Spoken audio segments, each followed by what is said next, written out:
There are two ways we can talk about God. First, we can talk about what or who God is. And second, we can talk about how God interacts with us, with humanity.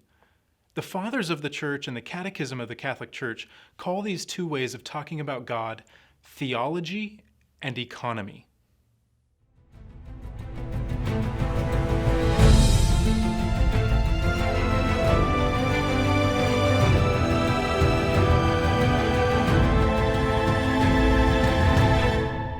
Theology is a rather straightforward term. It comes from two Greek words, theos, or God, and logos, or word. So theology is words about God, or studying what and who God is. Economy is a little stranger in this context.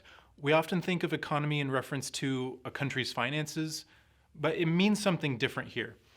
Economy also comes from two Greek words, oikos, or house, and nomos, or law. God's economy is the law or rule of his house. It's the way God governs his household.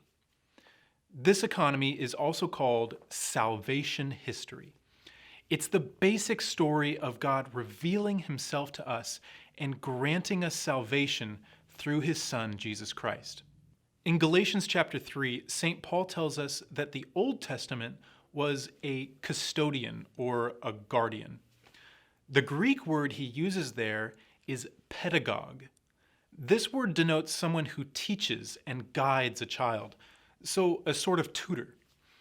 God didn't reveal himself all at once. He gradually guided us and taught us about himself throughout the whole Old Testament. God orchestrates the events, characters, and images of the Old Testament in such a way that they foreshadow or they point forward to realities in the New Testament.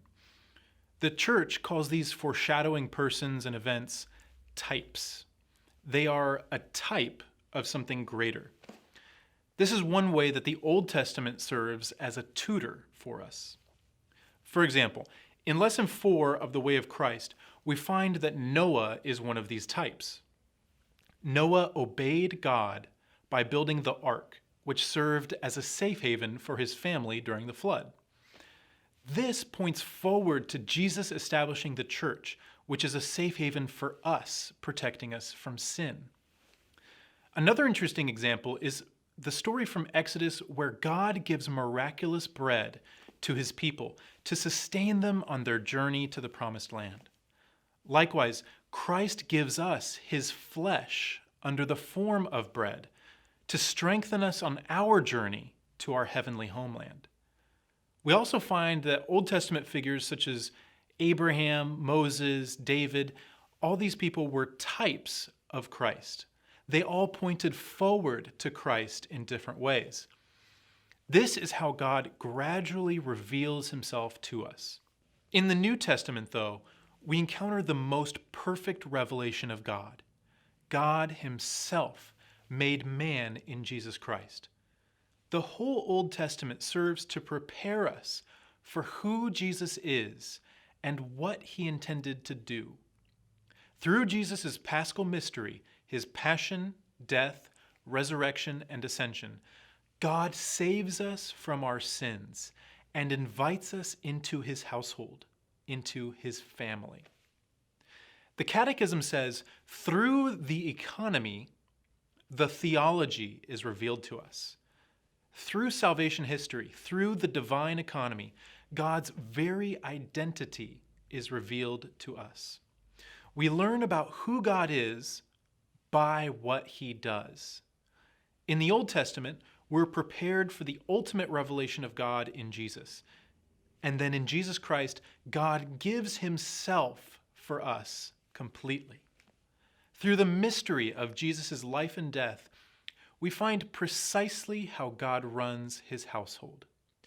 We also find the ultimate theological truth, that God is love. I'm Bishop Joseph Strickland.